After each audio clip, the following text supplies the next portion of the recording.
Saya berjaya akhirnya. Apa putus asa?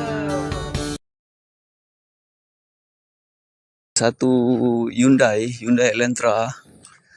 Permasalahan dia bila kita bawa kereta tu, dia mati. Nanti kita start hidup, kita bawa mati. Start hidup, jalan elok, lepas tu berhenti kat traffic light, mati. Bila check scan, mula-mula tu tak boleh nak baca. Lepas tu saya upgrade scan yang mahal sikit. So dia detect alternator. So alternator memang charging, tapi dia tak keluar tak keluar gambar bateri tau.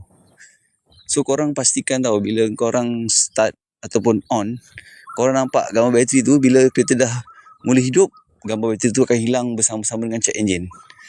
Kat situ. So saya rasa permasalahannya mungkin cas kurang ataupun cas terlebih. Cas kurang atau cas terlebih pun dia boleh cut off ya, sebab dia ada sistem keselamatan kat situ. Lepas tu saya suspect crank sensor. Bila saya cabut crank sensor, kereta still boleh hidup guys. So bila saya biar dia running beberapa jam pun dia akan hidup guys. So saya tak suspect crank sensor. Masalahnya bila kita bawa je, dia akan seolah-olah kereta tu mati ataupun dimatikan. Lepas tu seminggu jugalah saya mencari permasalahan kereta tu. Dalam masa seminggu, tengok tu, tengok ni, cek tu, cek ni. Kereta dia ada leaking sikit dekat bahagian valve cover.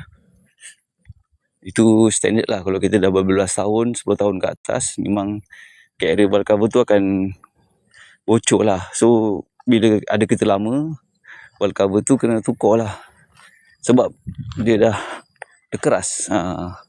Getah tu dah keras, jadi dia tak function sebagai getah. Sebab tu ni dia function sebagai getah supaya menutup laluan minyak daripada keluar daripada enjin tu. Tapi bila dia jadi macam keras, so dia boleh keluar lah ikut celah-celah tu. Hari yang ke-5 kot, saya buka soket di BVT. Saya buka soket BVT tu pun saya try bawa. Seram juga nak bawa, tapi saya bawa pelan-pelan. Elok, tak ada mati-mati langsung. Lepas tu saya try servis BVT tu. Bila saya servis, saya dapati dia kantoi lah kat situ. Saya rasa macam BVT tu dah jam. Kita tolak pakai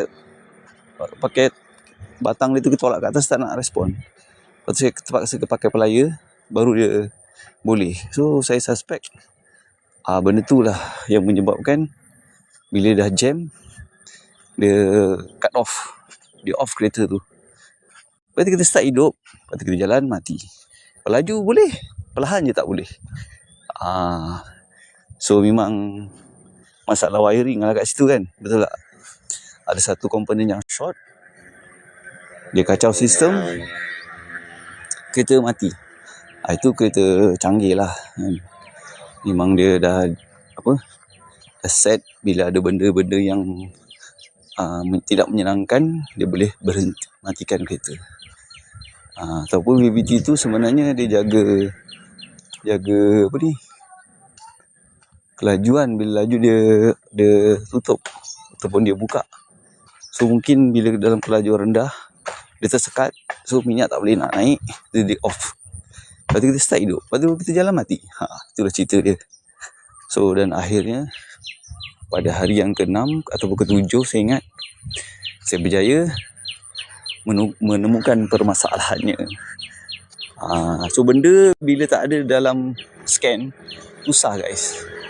Bila kita scan memang dia tak keluar, tak timbul error. Bila kita scan tak timbul error, so kita cari manual lah. So banyaklah teori-teori yang dibongkarkan kat situ. So akhirnya kereta tu dah pergi Penang, dah patah balik ke sini tanpa menggunakan BVT. So saya pesan kat dia, kau pakai BBT, kau tak ada BBT ni, kau jangan lebih RPM 3000. Kau kena bawa slow. Jaga-jaga. Dengar bunyi enjin. Kadang-kadang bunyi enjin dah pelik, kau kena berhenti lah.